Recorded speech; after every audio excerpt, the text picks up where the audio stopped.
Thank you for checking out our YouTube channel, and don't forget to subscribe and like. And please visit us at barrykibrick.com, where you'll see all the ways that you can become a patron of our mission and help us continue to build a community of seekers who quest for knowledge, information, and most importantly, wisdom.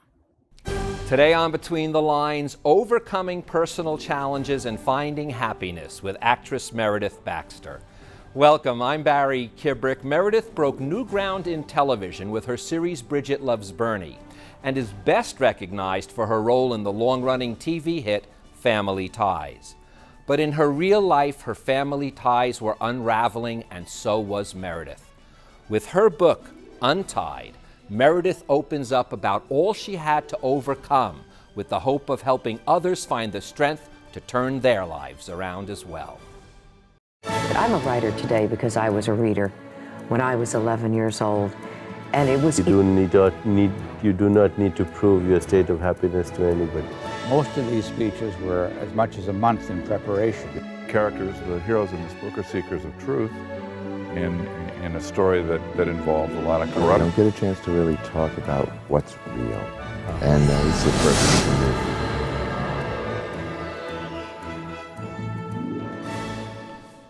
Meredith, welcome to Between the Lines. It is such a pleasure to have you here as a guest. Thank you, Barry. I'm really glad to be here. Well, I wanted to start with, this is such a personal book about the struggles you've been through, about the life you had, and at the same time, as personal as it is, it seems so valuable to others who may have been experiencing the same kinds of feelings that you wrote here. I almost get a sense that there is this mission, that it wasn't just a memoir, but it was to help others as well. Well, I think ultimately that was the goal. I didn't know that when I first started it, but it became the goal. And because I'm in a 12-step program, which is so much based on being of service to other people, that I think that really helped informed how I wrote this and how open I really wanted to be.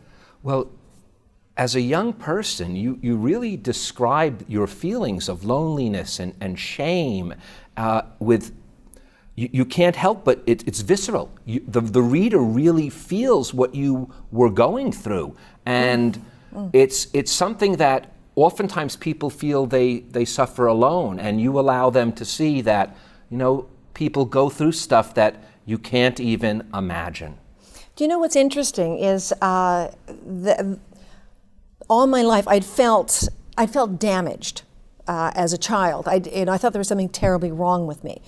But I didn't really start feeling a victim until I was older and out of my second marriage. And then I sort of took on victimhood as a tool.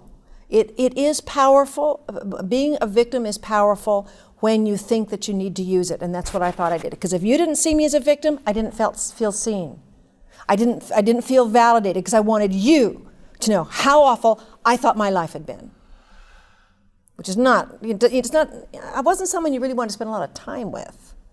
It's hard to believe once you develop and people then literally you become the world's most loved mom to a certain extent in sense like that. So it really is very revealing when we see that someone is.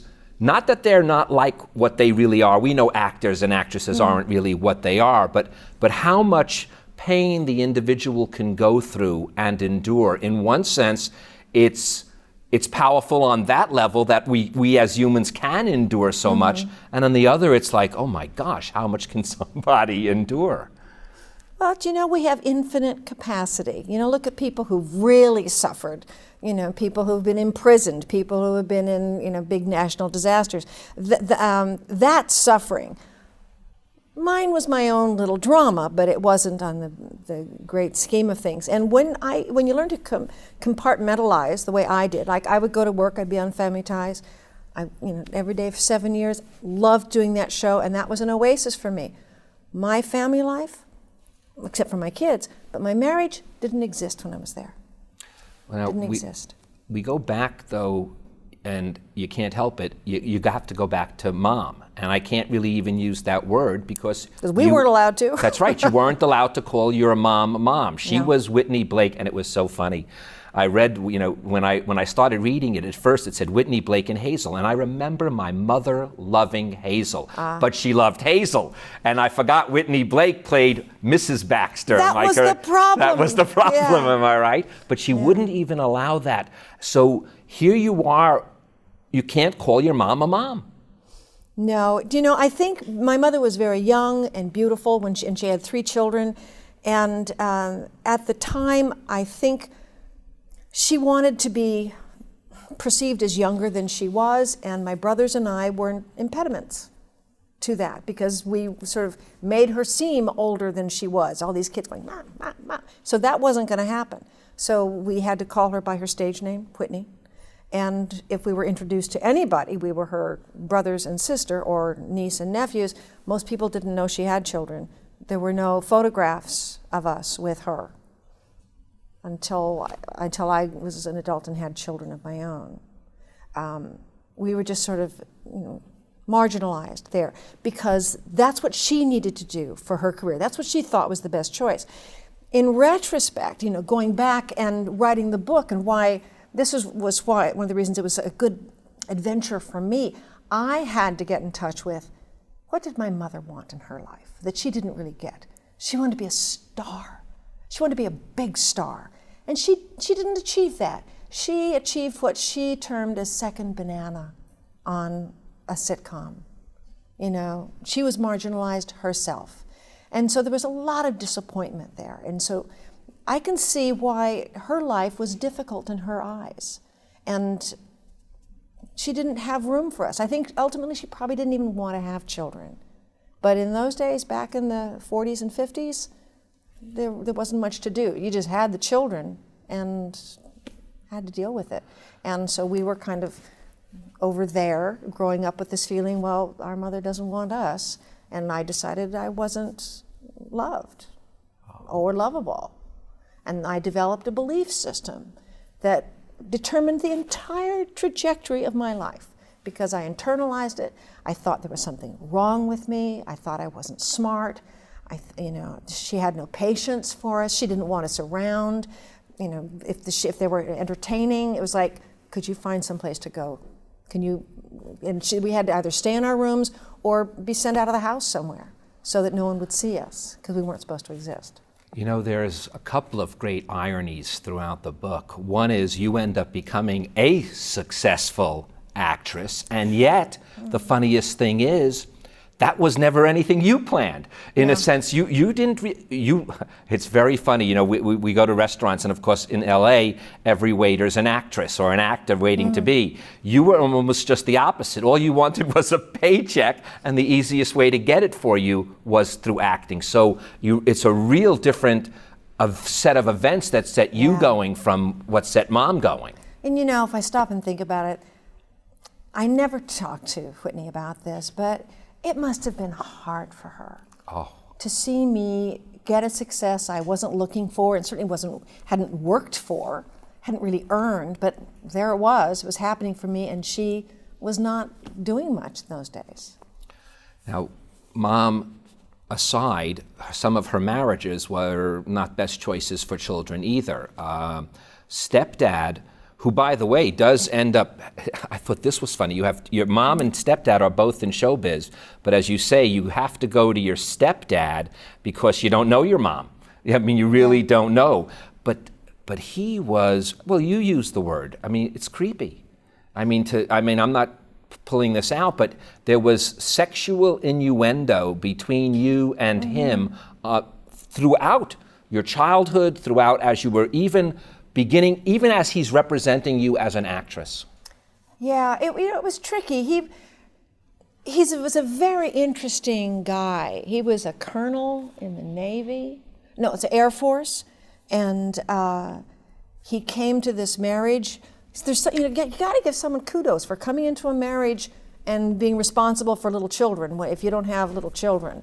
And he did that. And then I went and married someone who had the same kind of relationship with little children. Who the heck are you? And he took over.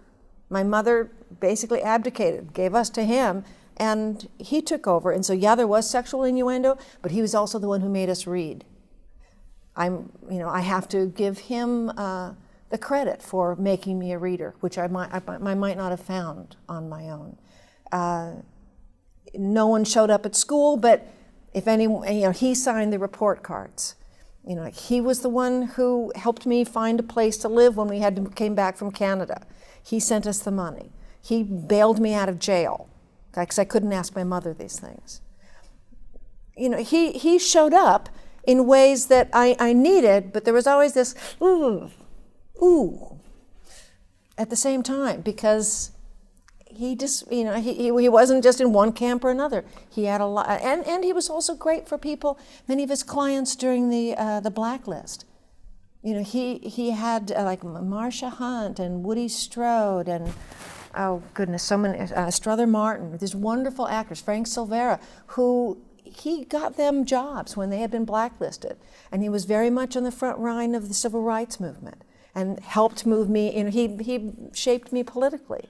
But also, there's this, I'll take you or your mother, either one.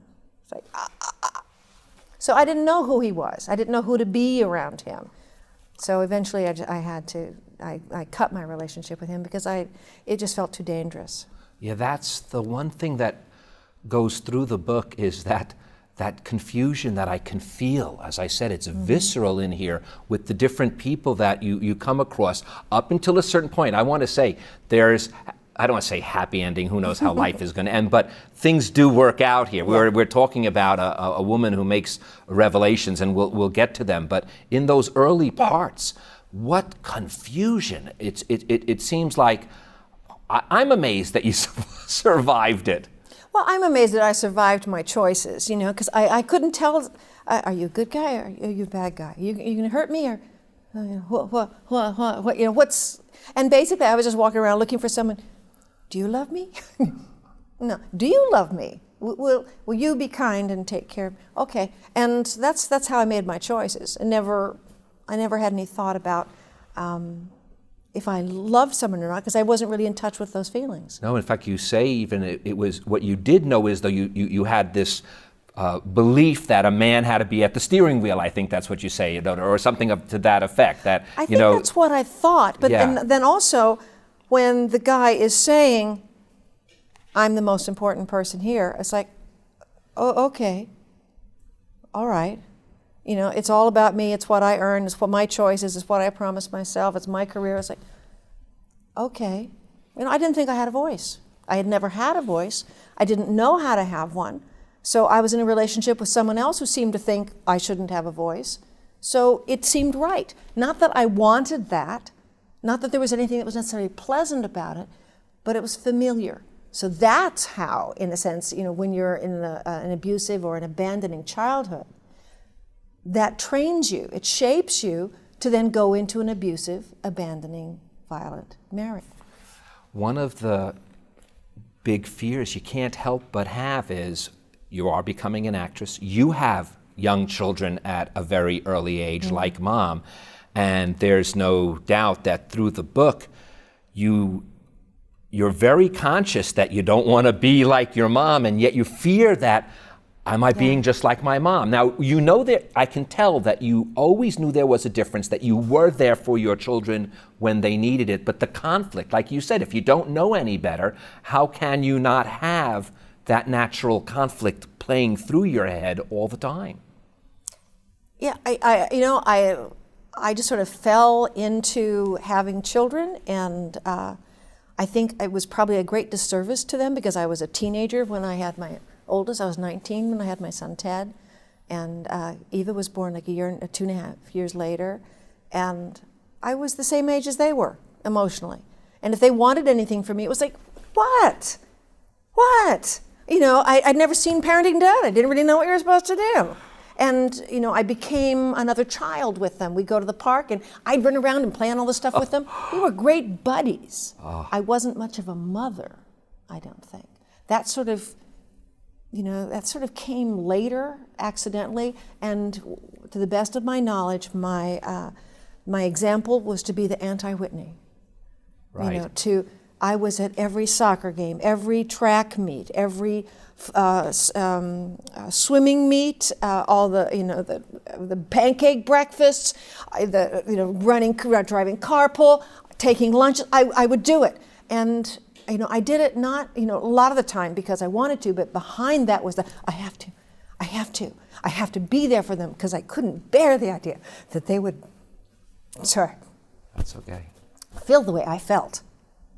Because I knew that my presence was not really all that important, but it was my absence spoke volumes. Wow. That I had to be there for them so they'd know someone was there. Wow. Now, you can't go on without mentioning some of the things that you were involved with. One of the things that I remember was Bridget Loves Bernie. I remember and at that time, in fact, it's so funny when you read the account of launching something simply, not an interracial marriage, it was just two people of different religion. Nowadays, we don't even know that even exists. And back then, they literally canceled a successful show just because of the pressure. Yeah, it was too much. At the end of Bridget Loves Bernie, our associate producer was carrying a gun. The people from the Jewish Defense League were coming to my house to talk to me about changing the show. I was the little actress on the show. I didn't know anything, but I think there was a lot of fear. There was a lot of fear, and it was a very vocal group, carried enough power to make CBS change their mind. Now, it is how you meet David, who then fathers two more children with you. Yes. In fact, my son Eli was saying how his first crush was on Molly, your daughter. My youngest girl. And wait, I'll probably have to cut that now. If he's in the green room, he'll tell me, why'd you say that on TV? So I'll even rephrase it. I'll just say that, you married David and you had two wonderful children, three children. Yes. That's right, twins, because one of them I forgot, one was twins, so I remember that. And yet, wow, again, you're isolated. You can't help it. David, like Jack to some extent with Mom, is running everything. And the part that I found, I was talking with my wife, and I said, what part bothered me was, and I'm not going to get into details. People can find the details in the book. But the part that bothered me the most was the emotional aspect of his not appreciating you. Because to me, that level of not feeling good about yourself when you are with supposedly the person who's supposed to make you feel that way, that's as criminal as it can get for me. All the other stuff, isn't that weird? There were worse things that happened, but that for some reason, that feeling that you couldn't feel that emotional sense, even for yourself, I found very painful. Do you know what? I would just say this, that I think how I came to experience it, I think, again, my being, achieving a level of success that, in a sense, what a terrible problem. I was successful. That it seemed to create problems because when you're successful, you're getting a lot of attention. And if one person's getting more attention than the other person, then there's a certain imbalance there. And it felt that my success was problematic for him. And so, all that did was scare me. I just thought, I just want to get small. I just want to get small. It's fine. It's fine. I don't. But it's so hard. I don't have to do a TV guide. I don't have to. It's fine. It's so hard, though. You're on one of the most successful sitcoms of all time, Family Ties. With it's a very unique place to be. Here, you're trying to get small, and all the world wants to do is, like you said, put you on the front of TV Guide, and you can't help but read this and go, wow, it's like living in Bizarro land in the old Superman stories where everything is the opposite of what you would expect it to be. That would happen and I'd get so scared. Oh my God, no, too much attention, oh please no. Your question. I told you before, we don't ask many questions, but if it's your question, I'm going to ask it so that you can respond to it. Okay, your question. Who knows what causes the switch to flip in a relationship? Because after so many years of, from childhood to what, of feeling this way, you ask that question of yourself. Who knows what it is that flips that switch? And, I don't know. I'd have to think that it was eventually build up of being unhappy after years of being unhappy, more years of being unhappy in situations that were just felt untenable. And just at one point, my daughter had said something. My oldest daughter had said, "What are you waiting for?" Maybe that was the flip, huh? Maybe that's the... And, I hadn't ever really asked myself that. It was it's a place I just couldn't ever go. And I had no answer, so what I said to him was, I'm not doing this anymore. But you do realize at an older age, than most, that you're gay, and you come out on the Today Show, and you are now, in fact, with your partner Nancy, literally, really looked up to in the community as people who fight the good fight and struggle the good struggle. But it really was almost an evolution. Sometimes I would think of that as being a revolution, but it almost was an evolutionary coming out rather than a revolutionary coming out. Well, probably because I had so far to go. I'd lived an unconscious life for so many years. I was committed to being unconscious because knowing something about what was like to acknowledge being in an abusive marriage was more than I could handle, so I couldn't even look at that. I just did it day to day. I just did it. And, the fact that I was in relationships that were like, I didn't understand what was wrong. I thought something was wrong with me. It never occurred to me because I'd never sat down and examined, what do I want? What am I attracted to? What makes me happy?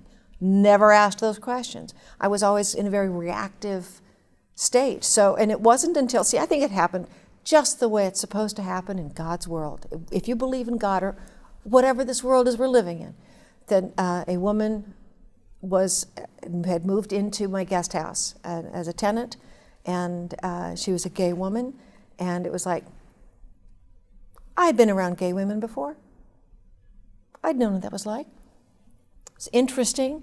I was always interested in them, but it never occurred to me that I was attracted. But my mother had been dead for a year. My youngest children had gone off to college. I wasn't responsible to anyone else on a daily basis, and I didn't have the weight of my mother and her opinion about me hanging over me. So it was like, fresh spring day, hello. It was like, oh, look at that. Very interesting. And the truth is, I didn't fight it for a second. I wasn't horrified. It wasn't, oh my God, how did that happen? It was, oh, well, that explains a lot. Well, you said I think that's when you said there was a quickening. Yes. And that's when it clicked on. And now with Nancy, is the first chance you get to experience even what you would call the intimacy that you longed for so long. Well, so many people, myself included, have always thought that, intimacy was a sexual relationship. And I found that intimacy is telling the truth. When you're acting like that, it's very difficult for me. I feel threatened. Or when you were talking over there, this is what I thought was going on. Telling someone else what is really happening with me, being current with someone, and saying, I think this is exciting, and that's a terrible example, but just to tell someone what the truth is for me, and to be open to hearing their truth too, and not being threatened by it. Oh, that's difficult for you when I'm off working and with other people and stuff, and I don't call home. Oh, okay, I'll try to be a better partner to you. And not going, well, what's the matter with my being off? We hear each other. We've had to work at it. We've had to be in therapy together. But it's so valuable because I feel safe. I feel known in a way that I never wanted to be known. So there's real maturity and intimacy there. Meredith, our time is up. I can talk to you forever, but I'm going to end with these words because, as I said in the beginning, I thought this was also for other people. I'm hoping that by seeing how I, too, participated in the abusive dynamic, others will recognize the pattern, realize they are not victims, and do have some power, and find a way out. Thank you, Meredith, for showing us a way out. Thank you, Barry. This is terrific. It's my pleasure, and thank you guys for joining us. Now, before Meredith leaves, I'd like to leave you with these few more words from Untied. It is a lifelong process, thank goodness, because I'd hate to think I'd had to be done anytime soon. I still have work to do, and it is a spiritual experience. When I believe that something as deeply ingrained as my belief system changes, it has to come from a power greater than me. I'm Barry Kibrick. Between the beginning and the end of life, it is a very long process, and as Meredith says, thank goodness. Thank you, Meredith.